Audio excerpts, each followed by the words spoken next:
tell the American public, I am not going to give up. We're not going to default. We're going to solve this problem. I will stay with it until we can get it done. But let's be honest about this. We have to spend less than we spent last year. It is not my fault that the Democrats cannot give up on their spending. 8 de la mañana, mercado en negativo, S&P 500 menos 0,15%, aunque, ojo, porque todo puede estar a punto de cambiar. Ya podemos adelantarles que ahora mismo republicanos y demócratas esperan votar el próximo martes, justo antes de que arranque el mes de junio. Justo antes de que arranque el mes de junio, se espera la votación alrededor del techo de deuda. La situación no es todavía que ya esté del todo arreglada, pero está el compromiso del martes. Ojo, porque un poco de tensión sí hay ahora mismo. Tiene que contestar Janet Yellen si el martes es suficiente para evitar el total de los impagos, para que no haya nada de impago.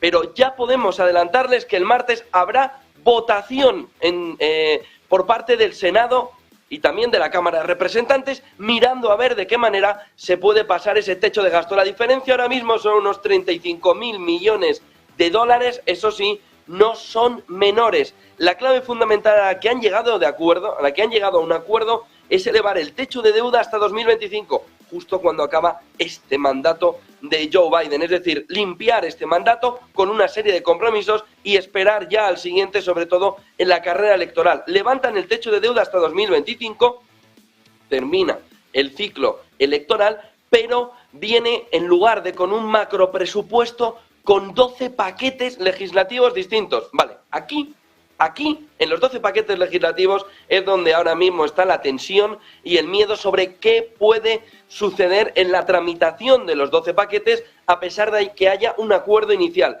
¿Qué es lo que están planteando? Los 12 paquetes legislativos, en lugar de una macroley, va a permitir poner el foco, sobre todo los republicanos, en el contenido de las reformas, por ejemplo, para facilitar la aprobación de nuevas plantas energéticas. Aquí hay un escollo fundamental que no es solo de dinero. Los demócratas lo quieren en renovables, los republicanos lo quieren en fósiles.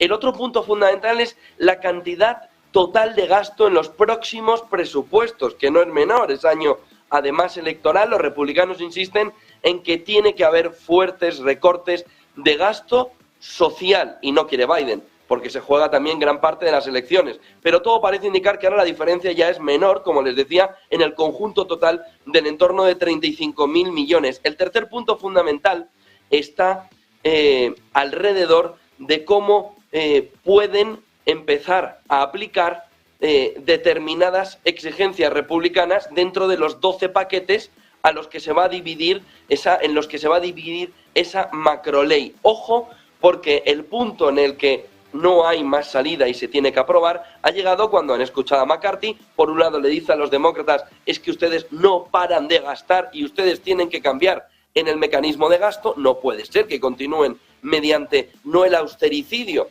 sino el suicidio presupuestario. Y luego le ha dicho a sus diputados, primero ha lanzado ese mensaje que han escuchado, y luego le ha dicho a sus propios compañeros de partido republicano que algunos van a estar decepcionados. Es decir, ya se ha abierto la puerta a un acuerdo que no podía haber otra manera que llegar. Pero tenemos el problema de los tiempos, tenemos el problema de cómo va a afrontarse cuando entre ese acuerdo, que no es menor, porque el martes de la semana que viene se llega a la votación y más o menos se espera, fíjense en las 5 claves del día, más o menos se espera 10 días de trámite siempre que no haya ningún problema. Es decir, el problema de haber llegado demasiado tarde está en que ahora se pueden pillar los dedos como sucedió en 2011. Es decir, hay alegría y sobre todo algo de tranquilidad ya en el mercado porque el acuerdo ya ha llegado, pero hay preocupación porque el acuerdo llega probablemente tarde y sobre todo van a votar el martes, pero ya nos está avisando McCarthy, los republicanos, que va a haber diputados que no estén, que van a haber representantes que no van a estar satisfechos, lo que puede romper disciplina de voto. Ojo a la fotografía, porque el lío es importante. Ya se llega a un principio de acuerdo, ya quedan solo 35.000 de diferencia entre uno y otro, cada vez queda también menos dinero, y en ese entorno se juega la fotografía siguiente. Han llegado demasiado tarde. Han llegado demasiado tarde. siendo el martes el día de la votación, siendo al día siguiente, día 1 de junio, y encontrándonos en una situación altamente peligrosa? Es decir, Janet Yellen tiene ahora el trabajo, lo lleva haciendo toda nuestra noche europea, de intentar ver hasta dónde van los pagos, porque probablemente no lleguen a conseguir todo el movimiento de rescate con la llegada de dinero votando el día 1. Fíjense porque hoy tenemos las claves un poco descompensadas todas, ya se lo aviso, pero en esa cuarta clave del día, no, en esa cuarta no, en esa quinta clave del día ya ven cómo hay acuerdo, lo tenemos ya en última hora esta mañana, pero el techo de gasto hasta 2025, pero vamos a ver con los tiempos de tramitación. El otro punto fundamental del día no viene en la primera clave, de la que entraremos enseguida, sino que viene en la cuarta. El mercado está ahora mismo, bueno, patas arriba en la sensación de la Fed nos la ha liado.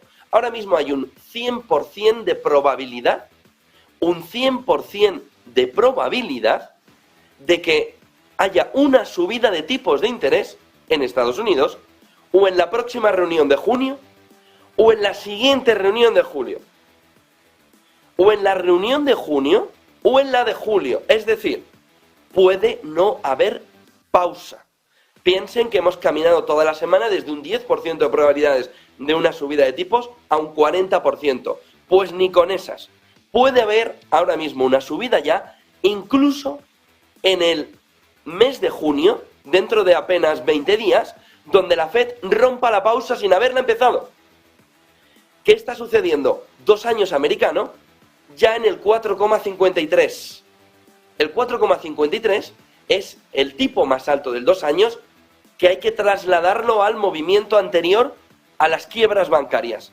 No veíamos un tipo tan alto desde hace 3 meses, cuando con el inicio de las quiebras bancarias en Estados Unidos todo se puso complicado. ¿Qué es lo que se empieza a ver o qué es lo que empieza a cambiar esa fotografía, ese entorno, con la subida de tipos que el mercado ya ve posible en un 100%? Europa. Porque habíamos visto como la Fed paraba ya las subidas y le quedaban 1 y 2 a Europa. El movimiento de subida de al menos un movimiento de subida por parte de la Fed afecta sobre todo al euro. Fíjense en la tercera clave del día.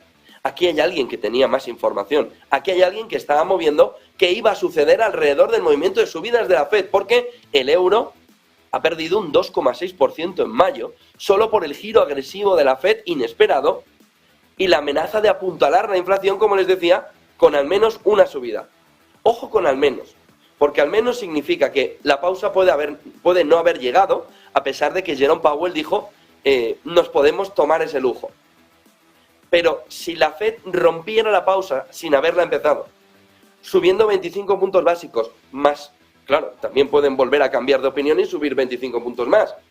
Tenemos un golpe enorme al mercado hipotecario, que en Estados Unidos esta noche se está descifrando alrededor de algo que la Fed estaría mirando en el entorno de los años del coronavirus, que es como una gran parte de los hipotecados en Estados Unidos caminaron hacia hipotecas fijas, no era lo normal, y por tanto tiene todavía más camino la Fed, porque el porcentaje importante no está en las variables, bueno, está en las variables, pero en un porcentaje menor de lo que esperaba la Fed o de lo que veía en la constitución nueva de hipotecas que se estaban haciendo en Estados Unidos.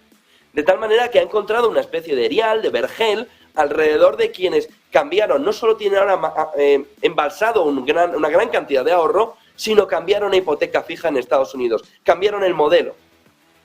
Ojo, porque todo eso nos ahonda en un modelo Bullard, fíjense que habló el lunes, en un modelo Bullard en el que esto va a hacer mucho daño, en el que esto va a doler mucho, en un entorno recesionario ya, en el que ni incluso con la recesión, piensa la Fed, ahora le contestamos, piensa la Fed, se ha destruido empleo.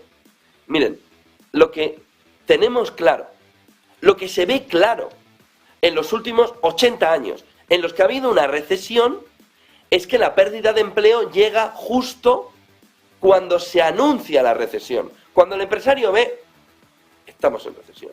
Y parte de la Fed dice, ya estuvimos el año pasado y no se llegó a eso. Pero la realidad es que la propia Fed entiende que la recesión que tuvimos en el primer semestre del 22 no fue una recesión como tal, no como la que estamos ya empezando a vivir en Alemania, no como la que vamos a empezar a vivir en el conjunto europeo, no como la que vamos a empezar a vivir en Estados Unidos, donde ya no va a ser un movimiento recesionario de salpicar, de tocar un poquito, sino que habrá llegado a una potencia mucho mayor. Por lo que, ojo porque nos cambia la fotografía. Se va un nubarrón, vienen tres. Se va un nubarrón, el del techo de deuda, pero bueno, dejando una buena lluvia, dejando una buena tormenta, te vienen otra serie de nubarrones que pueden preocupar todavía más al inversor. De ahí que 0,14, menuda semana, 0,14 negativo. El S&P 500 en futuros está muy plano todavía el europeo, que parece que los futuros van a estar en negativo. Pero dicen los analistas, bueno, parece que en esta preapertura se ve que no hay tanta tensión alrededor del mercado europeo. Las nubes vienen alrededor de las subidas de tipos de interés de la Fed que afectan al inversor y afectan a Europa. Porque va a obligar a un tono más hawkish, más duro, a Christine Lagarde, a Nagel, a Schnabel, al propio de Guindos, salvo que se esté calentando la crisis bancaria una vez que ha tenido la primera aparición justo con la subida de tipos de interés. De tal manera que ahí tenemos, si los bancos centrales están pudiendo hacer de verdad el data que nos venden, o si los bancos centrales lo del data lo llevan muy mal. ¿Por qué? Miren la primera clave del día. La deflación le ha llegado ya a los bancos centrales. De tal manera, le ha llegado a las economías, de tal manera que tiene poco sentido, según una gran parte de los analistas ya, que el movimiento de subida sea sin mirar el data. No, solo hay que mirar la inflación. Hoy, 2,5, lo vamos a vivir aquí en Negocios Televisión. Dato del deflactor del consumo, PCE. Ahí ya se va bien si el movimiento de la demanda interna, al igual que en Alemania está desplomada.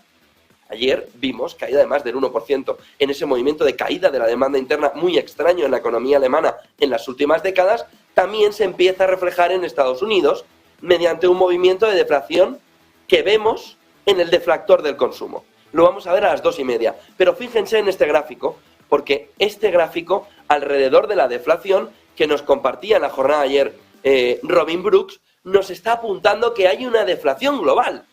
Porque estamos en el capítulo opuesto a lo que vivimos en los tiempos del coronavirus, cuando la cadena de suministro estaba comprimida. Estaba dándonos el problema, que lo ven ahí, en el gráfico. Fíjense que cogemos 4 partes, Estados Unidos, Canadá, Japón, Australia, y se ve como hay una deflación de bienes ya. Estamos en el entorno contrario al que se estaba viviendo en los tiempos del coronavirus, donde había una inflación de bienes que los bancos centrales negaban. Data. ¿Pero qué data están mirando?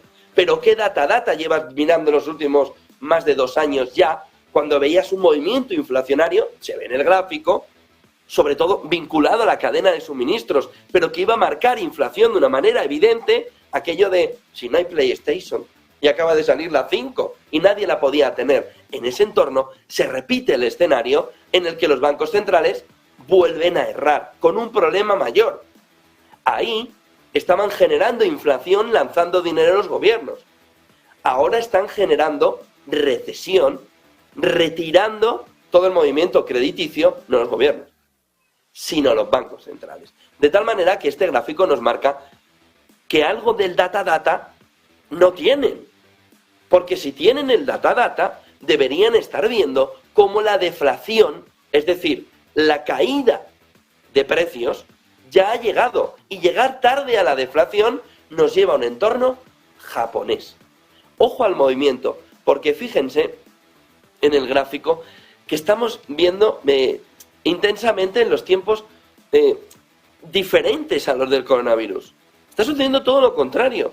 Estábamos viendo tiempos de entrega muy extendidos en el 21 y en el 22, pero ahora está sucediendo lo contrario. ¿Pero por qué los bancos centrales, vamos a ver en la reunión de junio, no centran el tiro, no centran la atención en qué está sucediendo con las cadenas de suministro, cuando también en 2021 no estaban viendo que la inflación le llegaba? ¿Por qué solo ven el golpe y no el movimiento en el que el golpe le está llegando? Ahora entramos en el segundo tema de Rusia, pero quería contarles antes otra cuestión clave esta mañana que nos está apareciendo, y es en este entorno de bancos centrales hay dos cuestiones clave esta mañana, que se nos estaban perdiendo de la fotografía. Yo mismo en esas claves no estaba llevando dos cuestiones que para mí ahora mismo son fundamentales, visto el entorno deflacionario y visto el entorno en el que los bancos centrales no ven el data. Ahí sí se entiende también los problemas de la crisis bancaria. El primero está en el entorno de los problemas que el Banco Central de China, que parece que sí que está más mirando el data, empieza a ver. Miren, todo parece indicar que va a reducir el Banco Central de China la ratio para que los bancos puedan reducir la cantidad de porcentaje sobre préstamos. Es decir, le va a reducir 25 puntos básicos, al final parece del tercer trimestre del año, para que puedan empujar la demanda interna que en China ahora mismo también está teniendo problemas. Pero fíjense que acompañado a esto, ¿por qué lo hace el Banco Central de China? Sobre todo porque tiene que apuntalar, uno, su sistema bancario, y dos, porque ve como la economía, que espera que crezca un 5,6%, ya va como el año pasado.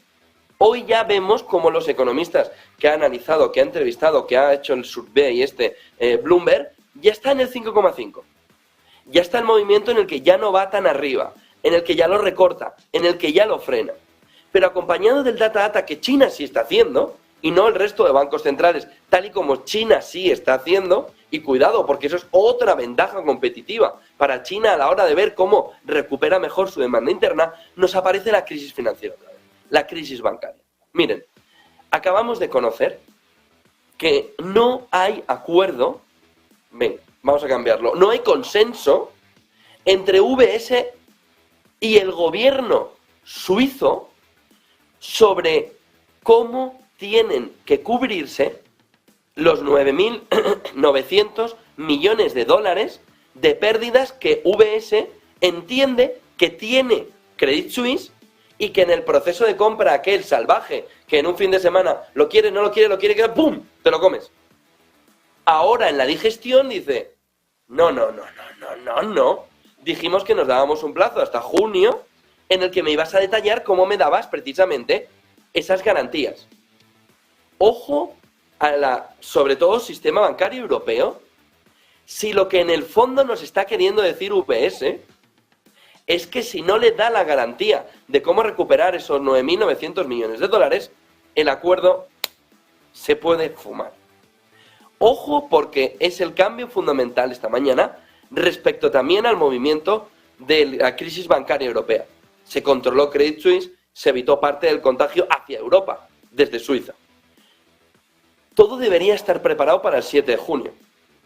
Fíjense, techo de deuda, también en torno a esas fechas, empieza otra vez la tensión alrededor de lo que puede suceder con lo que había salvado un match point importante o un match ball importante alrededor de Credit Suisse. Ahora mismo, UBS, según Bloomberg, de fuentes cercanas, conocedoras, pero que no pueden, como pueden imaginar, desvelar esa fotografía en público, estarían apuntándole a Bloomberg que no hay acuerdo, no hay consenso con la manera precisa, concreta, en el que se le va a dar la garantía a UBS. No hay acuerdo concreto de la garantía, cómo se va a llevar a cabo esa garantía. Y luego tenemos la otra clave fundamental del día, punto número 2 en las 5 claves del día, que es qué está pasando alrededor del petróleo ruso. Y miren que se lo hemos contado o intentado descifrar, más que contar. Porque cuando dicen, es que están hablando, bueno, es que hay que intentar descifrar cuál es el elemento ahora mismo que trastorna toda la fotografía económica alrededor del petróleo. Sube esta mañana el Brent un 0,19, 0,04 y el West Texas un 0,20. 76,13, 71,9. Brent, West Texas. Vale. Vamos a centrarnos en el punto. Rusia tiene ahora mismo la fotografía, los comerciantes del petróleo, está acumulando sobre el mar, una cantidad ingente de petróleo. Nadie sabe, en el fondo, lo que Rusia quiere hacer con todo ese petróleo. Que ustedes dirán, bueno, pues dárselo a China o dárselo a India. No, es que ya no le cabe ni a China ni a India. Y sobre todo, es que una parte del petróleo no está yendo a China e India. Y no sabemos a quién va. Y ahora sí que sabemos que ahora mismo Rusia tiene más de 125 millones de barriles flotando en petroleros por el mundo, en el mar. Una parte va a China e India y a Turquía. Una parte va a los países que le están pidiendo a esa flota fantasma que le compre el petróleo. Pero Rusia tiene ahora mismo 600 petroleros. No es un dato menor. 600 petroleros que están sobre todo ahora mismo marcando una gran cantidad de petróleo sobre el mar. 125 millones de barriles que están ahora mismo flotando, que están por nuestros mares, océanos, viendo qué. Y aquí nos viene la fotografía clave de todo esto. Rusia, en el fondo, y lo contamos hace unos días, dijo que quitaba 500.000 barriles de la venta directa de petróleo. Pero lo que empezamos a entender es que Rusia lo que no va a reducir es la producción porque necesita dinero, como otras economías. En este caso, sobre todo, para el capítulo de la guerra de Ucrania, pero es que es su principal vía de financiación. Todos tienen que hacer lo mismo como países para recoger dinero. Y Rusia lo tiene vía petróleo.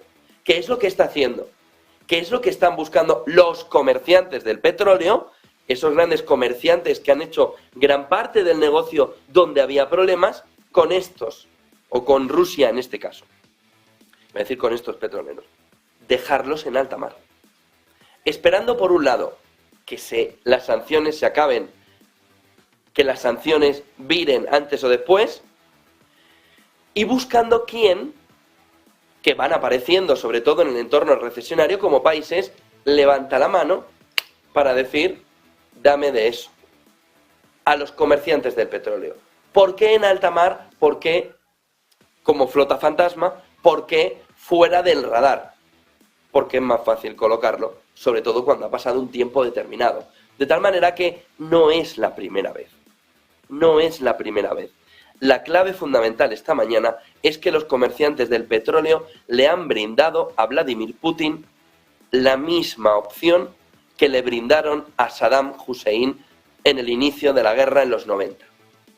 Tienes una ingente cantidad de petróleo, nosotros somos comerciantes de petróleo, dame todo, aunque se quede en alta mar.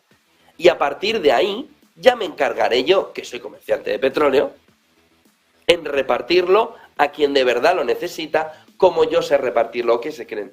Que en la década de los 90, en el inicio de la guerra de Irak, ¿no tenía Irak problemas para distribuir el petróleo? Los mismos. Pero ahora ya vemos de una manera muy evidente que los comerciantes del petróleo le han ofrecido idéntica, la misma solución que en su momento plantearon a Irak. Vamos a llenar el mundo de petroleros marítimos y a partir de que estén los petroleros en el mar, ya sabrán los comerciantes del petróleo la manera de sacarlos. 125 millones de barriles flotando ahora mismo por el mar. No es que sea una cantidad menor, es que es una auténtica salvajada para colocar, de tal manera que hay otro problema añadido en el precio del petróleo, y es que acaba de desaparecer la transparencia que pudiera haber habido. Ahora no hay transparencia en la oferta a través de Rusia, que ha conseguido esa solución de colocar petroleros y petroleros como si fuera el juego de hundir la flota, ¿no? Todos ahí, pum, pum, pum, pum, pum, por todo el mundo, dados a los comerciantes del petróleo. A mí ya me lo has comprado, tú ya te encargarás de distribuirlo, y tenemos un problema añadido. No hay transparencia en la oferta, ha dejado de haber transparencia en la demanda, porque una parte no quiere ser visto y porque China tampoco quiere que le vean exactamente cuánto petróleo seguro está comprando para enviar sobre todo a refinerías. De tal manera que tenemos una mañana en la que tenemos que mirar a 3 puntos clave en todo este entorno. Se va un nubarrón, viene otro, pero el nubarrón todavía nos va a dejar algo más de tormenta, que es el techo de gasto.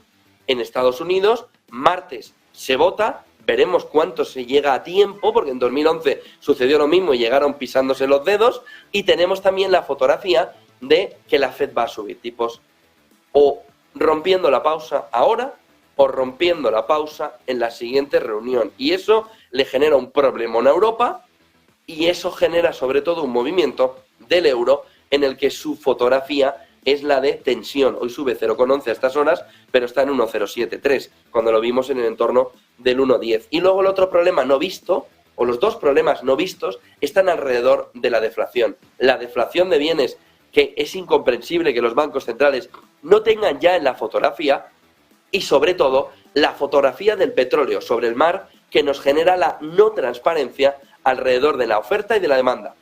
Enseguida vemos gráficos, pero toda esta fotografía viene con tensión.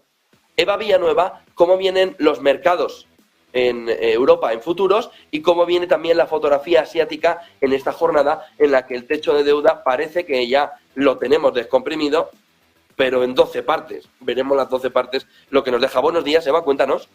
Muy buenos días, José Antonio. Pues estamos muy pendientes efectivamente de cómo se viven las tensiones y las expectativas en este mercado. Se revisaba, de hecho, entre los datos macros, ese dato de PIB en la jornada de ayer, hoy pendientes del factor del consumo y con el impulso, además, del sector tecnológico que también deja su huella en el mercado asiático. Estamos viendo esta mañana futuros europeos que avanzan 0,19% en el caso de los futuros del DAX hacia los 15.868 puntos, mientras que los futuros del IBEX, algo más moderados, 9.137 puntos. Los futuros americanos también optan por las ganancias y lo que hemos visto en Asia es una jornada que, en el caso del índice Nikkei en Tokio, le ha llevado a situarse por encima de los 31.000 puntos. Ahora suaviza las ganancias, 0,37% de rebote, mientras que vemos como todo ese sector tecnológico, impulsado por lo que ha sido la euforia desatada por las previsiones de Nvidia sobre el mercado de la inteligencia artificial, pues está animando a todo el sector por todo el globo. 4% es lo que suma hoy Advantest hasta los 16.980 yenes. Vemos hoy también Lasertec con avances del 1,37% y SoftBank, que es uno de los títulos que vigilamos cada mañana. La tecnológica sube a esta hora algo más del 1%.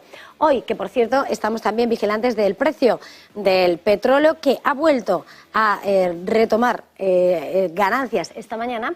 Vemos como Inpex pierde ese 3%. Hoy el Hansen de Hong Kong está cerrado. Por cierto, que no estaba señalando que, según está publicando la prensa japonesa, vamos a asistir en breve a lo que es la publicación por parte de Estados Unidos y de Japón de lo que es la declaración de su cooperación en chips. Recordemos ese movimiento, esas tensiones en la batalla tecnológica, y que de hecho ha hecho que en las últimas horas una reunión de Estados Unidos y China ponga sobre la mesa esa gran fricción entre Washington y Pekín. Pues bien, Washington y Tokio van a lanzar en breve esa cooperación en el mercado de chips. Lo que hemos visto en Shanghái, que sí cotiza hoy, son avances del 0,35%, mientras que vemos como el Kospi surcoreano, un día después de esa decisión del banco surcoreano, está avanzando el índice, el Kospi surcoreano. Tenemos aquí a Taiwán también en esta jornada de semiconductores, subiendo ese 4% TSMC, y el índice de Taiwán un 1,90%. Es, sin lugar a dudas, la radiografía de esta mañana. Gracias, Eva Villanueva. Nos contaba precisamente Eva Villanueva, minutos antes de arrancar a las 8 de la mañana, que Rusia está poniendo encima de la mesa, Rusia está reconociendo ya que la guerra de Ucrania puede durar décadas. Ojo al mensaje que nos llega desde Dmitry Medvedev, no suele ser muy positivo el hombre, pero ahora ya directamente nos pone encima de la fotografía, nos pone delante de la fotografía de una guerra de Ucrania que se puede extender décadas. Y ha dicho, esta es la nueva realidad, nuevas condiciones de vida. Ha declarado además en una visita a Vietnam. Habrá 3 años, dice, ha indicado que habrá 3 años de tregua, 2 años de conflicto, todo volverá a repetirse. Ojo a la fotografía que nos pone Medvedev, ya que les digo que tampoco es que sea el más optimista de la fotografía de la guerra de Ucrania, pero ahora mismo nos pone ante la fotografía de que esto se va a eternizar, de que esto se va a perpetuar. Vamos a gráficos. Porque si ustedes creen que es importante el techo de deuda, que lo es, en el momento actual hay un problema un poco escondido en toda la fotografía que va alrededor de, claro, en un lugar, Estados Unidos, donde el techo de deuda tiene los problemas que está teniendo ahora, los inversores extranjeros deberían empezar a poner algo de pausa en sus compras. ¿Qué es lo que está sucediendo? Exactamente eso. Miren, las tenencias extranjeras de bonos, lo están viendo en el gráfico, del Tesoro de Estados Unidos, alcanzan ya el nivel más bajo en 19 años. Fíjense, el gráfico, el movimiento, sobre todo desde 2012, donde el movimiento era de compra extranjera. Son foreign holdings, inversores extranjeros que compran la deuda norteamericana, cayendo a ese nivel que no veíamos desde 2003, después de toda esa panza que se creó luego, que lo ven en el gráfico. Lo que tenemos es una descompresión de extranjeros que dicen bonos de tesoro de Estados Unidos. Dice, pues no, bono de tesoro va a ser que no. Nivel más bajo en 19 años, con una preocupación amplificada además por la disminución de la disponibilidad de compradores del tesoro ahora mismo. Y ustedes dirán, bueno, ¿y qué? ¿Cómo que y qué? ¿Cómo va a colocar Estados Unidos en el nivel de deuda que está, si no vienen inversores extranjeros, subiendo el tipo? Subiendo el tipo al que tiene que pagarlo, pero eso encarece todavía más la deuda.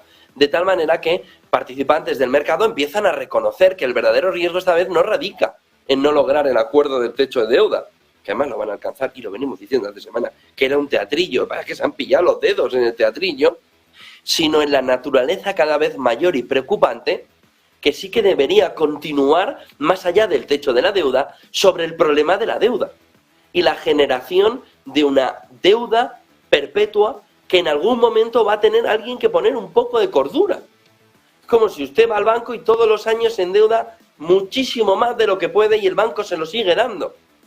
De tal manera que se empieza a ver la fotografía de cómo en los últimos 3 años se ve la responsabilidad de la Fed de absorber una parte de la deuda y también de los bancos estadounidenses. Pero, ojo, porque ahora ambos se están retirando de ese rol de te voy a salvar, porque ya no hay inversores extranjeros y no está China como para salir al rescate.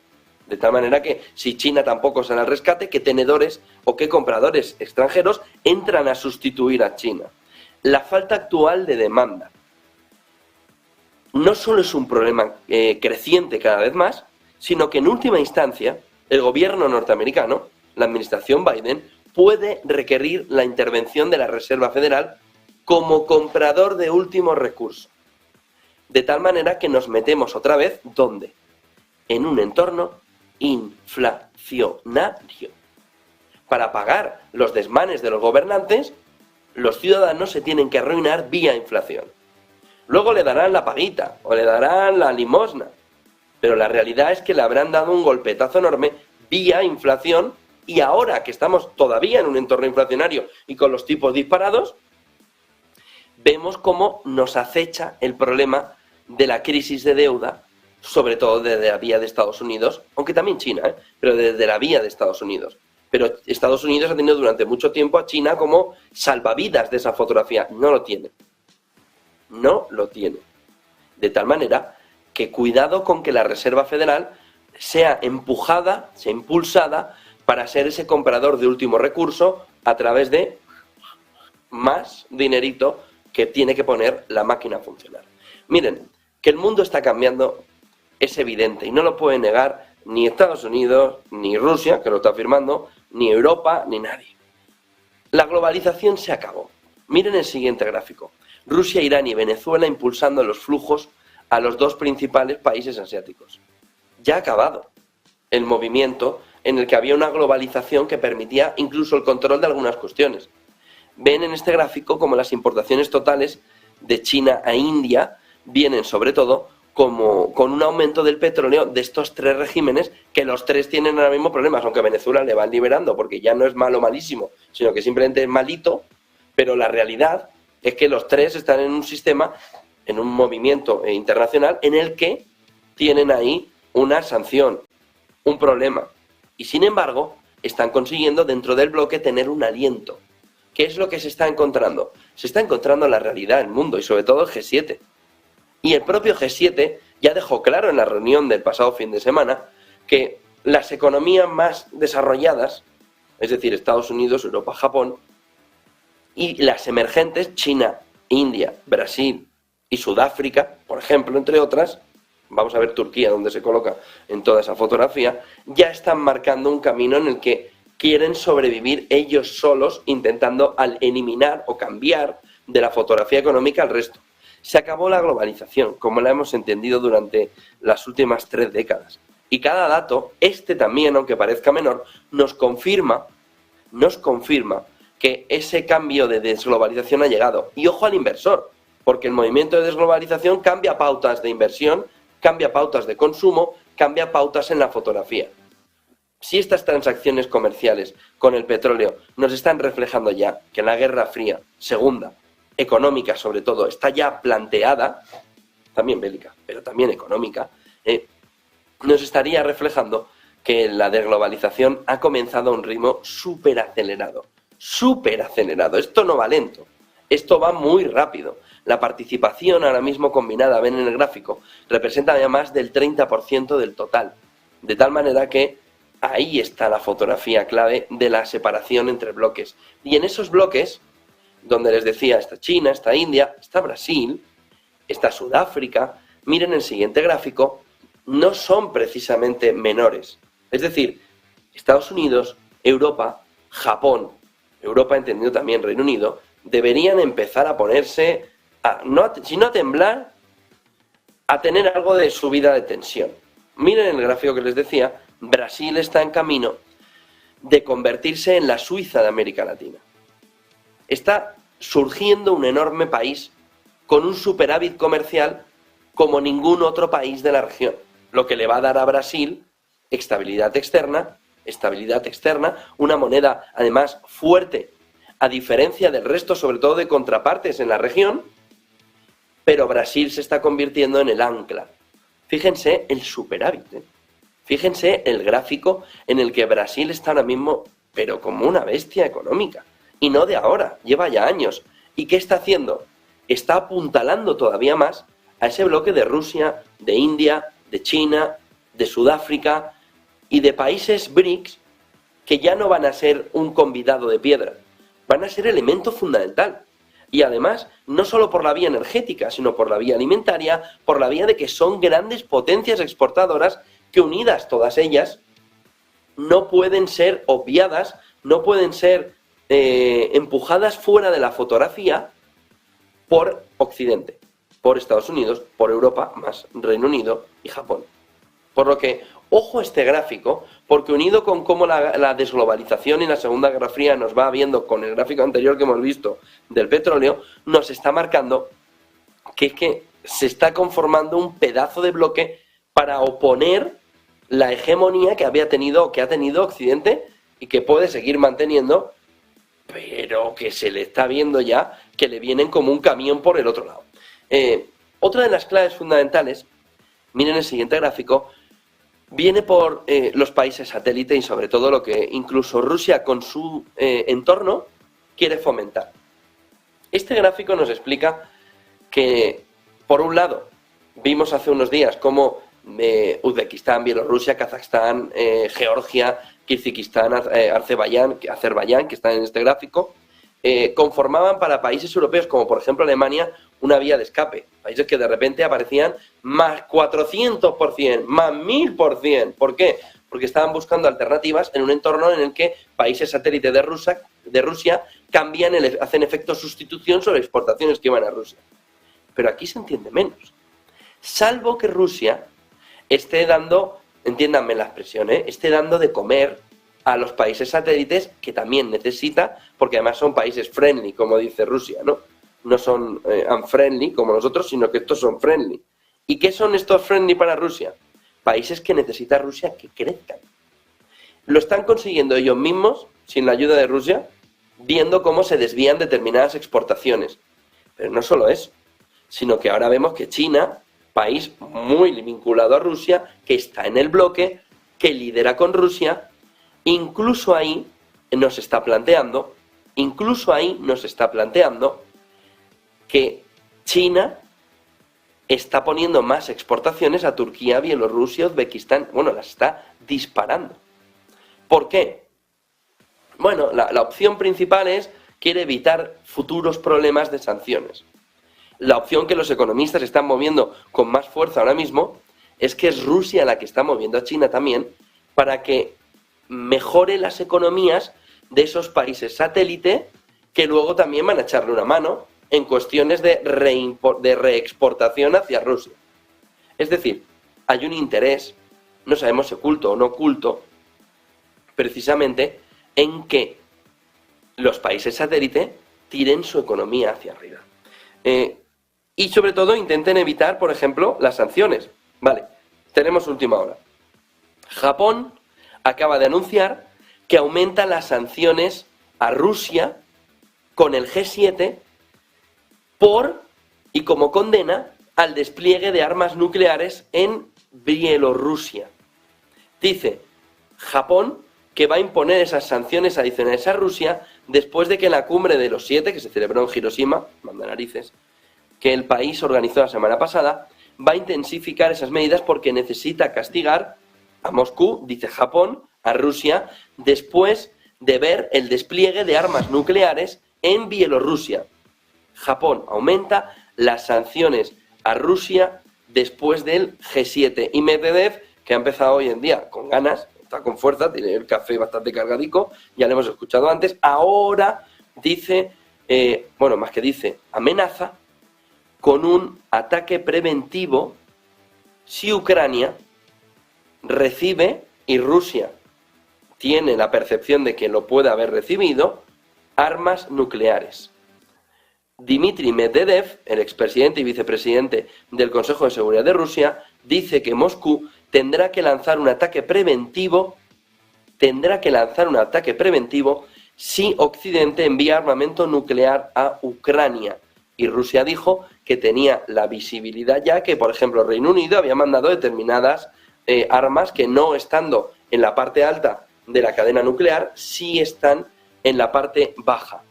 Ojo a lo que está diciendo Dmitry Medvedev, que amenaza ya con un ataque preventivo a Ucrania si Ucrania recibe armas nucleares. Volvemos a gráficos. Miren, porque volvemos al tema desinflacionario. De verdad, grábenlo hoy de una manera profunda, porque el tema desinflacionario se está obviando, pero tiene problemas importantes. Por cierto, el SP500 en futuros acaba ahora mismo de darse la vuelta. 4.150 en futuros. Subida del 0,02. Acaba de darse la vuelta. 4.150. Alrededor de lo que le estamos contando desde las 8 de la mañana aquí en Negocios Televisión. El martes le podemos avanzar ya que se va a votar el techo de deuda. El martes tiene previsto tanto republicanos como demócratas votar el techo de deuda, que ha sucedido desde que le hemos contado a las 8 de la mañana que esa opción ya estaba planteada, ya está encima de la mesa. El SP500 se ha dado la vuelta, ya está en positivo, 4.150, subida del 0,03%. Miren el gráfico, el susto inflacionario actual, ¿dónde comenzó? ¿Con quién comenzó? Con la inflación de precio de bienes. ¿Y con qué? Con la cadena de suministro, pero con la inflación de precio de bienes. Por eso escuchábamos ayer a Luis de Guindos decir, bueno, cuidado, porque ahora está cambiando a inflación de servicios. Bueno, suele suceder cuando empieza por la inflación de bienes. ¿Qué es lo que pasa? Ya que los precios de la cadena de suministro se dispararon y además la crisis energética, tienes inventario que te has quedado sin él, ahora no solo es que te hayas quedado sin inventario por la cadena de suministro, sino que te sobra cadena de suministro, puedes usar la que quieras y más. Los precios energéticos se han desplomado, ustedes lo han visto. Vimos ayer cómo el precio del gas natural tocaba otro nuevo récord a la baja en los últimos 2 años, que era por debajo de 300, por debajo de 30, dependiendo de cuenta en megavatio o kilovatio. En ese entorno, si los plazos de entrega que en su momento se alargaron y estamos en la dinámica inversa, si los precios energéticos que en su momento se dispararon y ahora estamos en la dinámica inversa, esa dinámica ahora se está desarrollando de una manera que la FED debería dejar de hacer más subida. ¿Pero dónde están mirando? Porque habrían aumentado con un movimiento como ya espera el mercado de subida de tipos, un problema mayor que la recesión, que es el entorno deflacionario. Y si no, díganselo a Japón. Pero miren el gráfico, porque el core CPI nos está reflejando una tendencia que, sobre todo por la cadena de suministro, la línea roja, 12 meses vista, nos está marcando que está en negativo ya. Y el core del PCE, no el CPI, sino el PCE, que vamos a conocer hoy a las 2:30 y vamos a ver el dato aquí muy en detalle en Negocios Televisión, nos está marcando también que a 12 meses vista está en términos deflacionarios. De tal manera que la Fed, si de verdad está mirando data, lo que nos tiene que explicar es qué carajos de data está mirando. En un entorno donde ya se ve que para qué más subida de tipos de interés que te puede generar todavía más problemas colaterales. Vía crisis bancaria, que ya parece que estamos en el mundo de Yuppie diciendo esto ha pasado. Y así ya nos vimos en 2008 con el movimiento de Bernstein y tenemos el movimiento de una entrada a la recesión que Alemania ya nos ha marcado, ya estoy en recesión. Lo que pasa es que, claro, volvemos otra vez a los eufemismos. Winter recesión porque han tenido sol. Si no llegan a tener sol, se ven en una recesión no profunda, sino, bueno, raspándose entera la situación económica. Es decir, viéndose ya hasta el huesecillo. Miren el siguiente gráfico. Porque la calificación crediticia de Estados Unidos será degradada si no cumple con el pago de intereses de 2.000 millones a mediados de junio. De ahí que no puede pasar del martes. Aquí tienen la clave fundamental, como está diciendo Bloomberg, alrededor de que no hay más camino. Ya se lo ha dicho Moody's. Si no cumple con el pago de intereses de 2.000 millones a mediados de junio, será degradada la calificación crediticia de Estados Unidos. Ya no es que no pague, es que no paga el pago de los intereses de 2.000 millones y Moody's, sea Estados Unidos o el Papa de Roma, le tiene que bajar la calificación crediticia. De tal manera que ahora mismo la tensión está en si llegan a tiempo. Lo que pasa es que es verdad que si firman el martes, si votan el martes, tienen 10 días de tránsito, nos estaríamos yendo al 9, pero en ese entorno sí que tienen para juguetear en plan, pues te voy a pagar 2 días más tarde a ti, pero los 2.000 millones los voy a pagar porque si no tengo un problema. Miren el siguiente gráfico porque el dólar estadounidense continúa con su fortaleza reciente. Decía, no, es por el techo de deuda. ¿Pero qué techo de deuda para el dólar fortalecido? Lo que está fortaleciendo al dólar es el tono hawkish de la Reserva Federal. Lleva casi un 3% en las últimas 2 semanas. ¿Por qué? Porque se está viendo que la Reserva Federal ha perdido el norte y le va a volver a meter un empuje importante a la economía estadounidense con un movimiento de tipos de interés. ¿Y eso a quién fortalece de entrada? Al dólar, porque va a haber más flujo de dinero por unos tipos más altos hacia Estados Unidos. Y además el diferencial Europa-Estados Unidos ahora se amplía si hay una subida más de tipos de interés que no estaba prevista por parte del inversor en los tipos de interés en Estados Unidos, en la Fed. De tal manera que el diferencial tipos Estados Unidos y Europa, que marca gran parte de la relación de las monedas, del Forex, ahora se ve cambiado. Porque una parte del inversor dice, pero es que lo vuelven a subir, pero es que le vuelven a dar hacia arriba. Miren lo que CNBC nos plantea en el Outlook de 2023, que me parece una de las cuestiones clave a ver ahora mismo con el movimiento de recorte que se han visto en los últimos días. Es el Outlook publicado por CNBC Research alrededor de cómo va a cerrar el SP500. Bank of America, que vimos el cambio de 4.000 a 4.300 esta misma semana, ya está en 4.300 y a partir de ahí, miren, Barclays 3.725, es decir, está esperando un movimiento bajista muy fuerte. BMO, Banco de Montreal, 4.300 puntos en SP500. Vemos CFRA 4.575, es decir, aquí hay algo alcista todavía fuerte. 3.900 para Citi, Credit Suisse 4.050, Deutsche Bank 4.500. Tenemos a Evercore 4.150, 4.000 para Goldman Sachs, 4.200 para JP Morgan Chase, 3.900 para Morgan Stanley, 4.100 para RBC, 3.900 para UBS, 4.100 para Wells Fargo. De tal manera que nos estaría marcando una parte del mercado que el movimiento alcista puede consolidarse. Fíjense en el siguiente gráfico. Es una web que ahora mismo nos está marcando una especie de GDP Now, ¿no? Igual que tenemos el PIB diario, ¿no? Y ahí vamos viendo el PIB puntual, ¿no? Y vamos viendo cómo va a marcarse el PIB en función de cómo está cada día. Tenemos un dato, tenemos una estimación del CPI día a día, que se llama Truflation, la web donde se está marcando esta inflación diaria. La inflación diaria está en el 2,96. Ojo al dato, porque el gobierno norteamericano nos está reportando 4,9. La inflación diaria nos está marcando ya 2,96. Truflation lo que hace es recoger datos oficiales, de tal manera que nos está marcando 2,96. 2,96. Estaríamos ya muy cerca del objetivo del 2%. Es más, habríamos caído ya del 3%. Estaríamos caminando ya en el entorno de ese rango entre el 2 y el 3%. 2,96. Miren el siguiente gráfico de Truflation, que nos estaría marcando en datos diarios cómo ha habido una descompresión de la inflación en Estados Unidos, que todavía el CPI no nos está marcando, y vamos a ver hoy el PCE, el deflactor del consumo. Todavía el CPI, el IPC, la inflación está marcando 4,9, el dato diario ya no marca eso. Pero, ¿dónde está sobre todo el movimiento de desplome? En las últimas semanas. Miren la parte final del gráfico. Nos está marcando que de manera inexorable la inflación se está desplomando. ¿Por qué? Volvamos al inicio de estas 8 de la mañana, ¿no? Cuando veíamos, hace 51 minutos. La deflación ha llegado. Hay un shock de deflación. Nos lo viene diciendo Cathie Wood y Elon Musk desde hace 8 meses. Y los datos ahora ya están reflejando lo que nos estaban diciendo. Pero la Fed sigue prefiriendo mirar a otro sitio. La deflación ha llegado. El shock deflacionario se ve, por ejemplo, en estos datos de inflación diarios, una especie de IPC Now, ¿no?, que nos está marcando, o CPI Now, que nos está marcando la inflación ya estaría en el 2,9 en términos diarios. Es decir, nos estaría marcando que el shock deflacionario es más fuerte, mucho más fuerte de lo que nos están planteando. Para tener una de las últimas imágenes que le quiero enseñar, estaría este punto en el que se ve como, en este gráfico del Treasury, se ve el cambio en el dinero que le queda. Es que le queda muy poquito. Le queda ya por debajo de 70.000.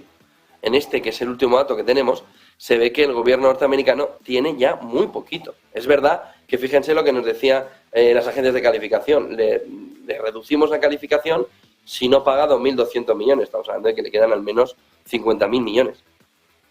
Pero le queda cada vez menos, ¿eh? El movimiento de reducción es enorme, tiene que llegar y no lo tiene tan fácil. Miren el siguiente gráfico que nos marca dónde está, aunque no hemos tratado mucho en las claves esta mañana, si lo hicimos en la jornada de ayer, el problema de Europa. Y es que su corazón, el corazoncillo europeo, no solo se está parando, sino que tiene unos problemas arteriales descomunales. Y además, ese corazón europeo, ese motor europeo, está marcándonos que va a una recesión que es larga, que no va a ser 2 trimestres al paso que va. Recuerden, piensen que ayer se esperaba un dato 0,0 en Alemania y salió menos 0,3. Piensen que el dato interanual se nos va, dependiendo de ser armonizado o no, al entorno del 0,5 interanual ya de caída. Piensen que todavía no estamos calibrando cuáles son las consecuencias para el conjunto de Europa de la recesión alemana, pero no van a ser menores. 2 cuestiones más y empezamos a analizar la jornada con Eva Villanueva. Lukashenko, que ya anunció en la jornada de ayer el inicio del traslado de las armas nucleares a Bielorrusia.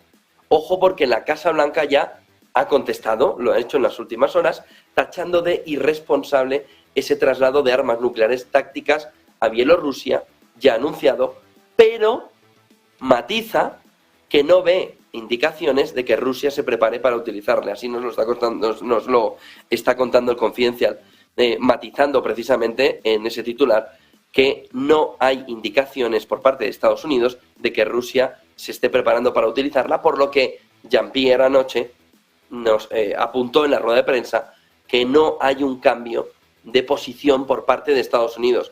Pero la Casa Blanca ya ha tachado de irresponsable ese traslado de armas nucleares, a lo que Medvedev hace unos minutos ha contestado: vamos a tener que hacer un ataque preventivo si sois vosotros, es decir, Estados Unidos, Occidente, los que se lo dais a Ucrania. Con lo que el camino de poco a poco escalar la tensión sigue avanzando. Un último gráfico, un par de últimos gráficos. El último sobre Nvidia y su capitalización bursátil. Saben que ayer les dijimos va a hacer historia Nvidia. La hizo pero a medias. Va camino del club del trillón de dólares de capitalización, pero ayer se disparó 190.000 millones, hasta 495.000, porque la inteligencia artificial dijo en los resultados, le estaba pidiendo cada vez más semiconductores, cada vez más chips. Vale, se esperaba que superara los más de 190.000 millones en un solo día que habían hecho Apple y Amazon. El inversor no se le permitió el lujo. Le deja al mismo rango de crecimiento de capitalización bursátil de un día que hicieron Apple y Amazon y que ahora mismo son el récord diario en aumento de capitalización. 190.000 millones de dólares, que no es poco, pero que deja un saborcillo ahí a podría haber sido más. Y un par de últimos gráficos en algo que esta mañana es, bueno, no por ser lo último deja de ser importante, yo les diría es lo más importante. Acabamos de conocer en las últimas horas que Neuralink, la empresa de Elon Musk, dice haber recibido luz verde, dice El País, para probar sus implantes cerebrales en humanos. La compañía inició en 2022 ante el regulador farmacéutico el trámite para hacer pruebas clínicas de su chip en implantes cerebrales en humanos. La empresa ha dicho, miren el siguiente gráfico en un tuit, que ya ha recibido de la FDA la aprobación para lanzar su primer estudio clínico en humanos. ¿Qué quieren que les diga? Esto ahora mismo es imparable. Pero esto debería estar analizándose de otra manera. Dice Neuralink, es el resultado de un increíble trabajo, de nuestro trabajo en colaboración con la FDA, que representa el primer paso o este importante primer paso que un día permitirá, ahí está cortado en el tuit, que pasemos a otro estadio. Inteligencia artificial, pero sobre todo esto, que vienen a cambiar la fotografía de la humanidad. Inteligencia artificial, Neuralink, ojo Elon Musk, porque lo que ha recibido ya es el salto para empezar a hacer cosas de las que luego nos dirán, como el Salman Manman de OpenAI, lo que he creado es peligroso. Y lo dice después de haberlo creado y de haber pasado los controles, de haberlo lanzado a público y que todo el mundo esté tocándolo, en lugar de decirlo con carácter preventivo. Neuralink, excited de que la FDA, que lleva unos añitos interesantes, le haya aprobado el primer estudio clínico con humanos. No es menor, va a ser uno de los temas del día, del fin de semana, de los próximos meses, porque ahora hay que ver cuáles son las pruebas, a qué humanos, qué les van a hacer, qué les van a poner en el implante cerebral y qué quieren conseguir con ponerle el implante cerebral. 8:58, Eva Villanueva, te dejo todo el capítulo para analizar esta jornada. A partir de las 2:30 vamos a ver el dato de PCE. Eva, buen día, buen negocio. Y a todos ustedes también. Pues gracias, José Antonio. Seguiremos muy pendientes, efectivamente, y a las 2:30, ya saben, ese dato que va a llegar clave, ese dato de deflactor al consumo.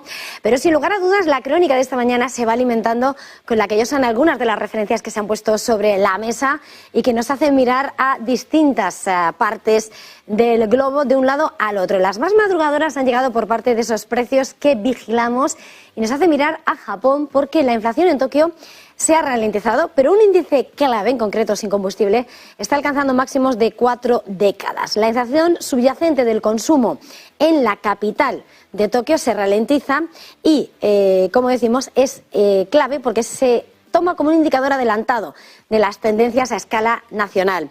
Y ese movimiento, ese encarecimiento, subraya la creciente presión sobre los precios que puede mantener vivas las expectativas de una retirada de política monetaria ultralaxa. Con todo, esos datos de Tokio muestran que las empresas siguen repercutiendo el aumento de los costes en los hogares, en una señal de que la presión inflacionista podría durar más de lo previsto por el Banco de Japón. Es lo que se desprende de las cifras, y unas cifras que sobre todo ponen en dibujo la situación si miramos al Reino Unido, con lo que hemos visto en las ventas minoristas y que recoge lo que está siendo el comportamiento de los consumidores británicos que están impulsando el gasto pese a la inflación. Los datos que hemos conocido hace unos minutos recogen cómo las ventas minoristas en el Reino Unido han resultado mejor de lo esperado, han crecido un 0,5% en tasa mensual en abril, una décima mejor de lo esperado y muchísimo mejor si se confirma con el batacazo y la contracción del menos 1,2% del dato previo. En la anual es verdad que arroja una lectura de contracción del menos 3%, es algo peor de lo esperado, pero mejor que el menos 3,9% del dato previo. E importante, en la tasa subyacente, la mensual, avance de 0,8%, también 5 décimas por encima de las estimaciones, pero mucho más destacado si se compara con el menos 1,4% anterior. Importante señalar cómo los volúmenes de las ventas de las tiendas en alimentación aumentan un 0,7% en abril, tras una caída del 0,8% en marzo. Eso sí, los volúmenes siguen estando por debajo de los niveles previos a la pandemia. Y los volúmenes de ventas minoristas sin tiendas, principalmente online, aumentan un 0,2% frente a la contracción del dato previo. Y mirando a la caída de los precios del combustible, aún así dice que los volúmenes de ventas de combustible para automóviles han caído un 2,2% en abril tras el aumento de una décima del mes de marzo. Son los datos que hemos conocido en las últimas horas por el lado macro, por el lado que toma el pulso a las economías, pero vamos a completar la radiografía con los titulares del día.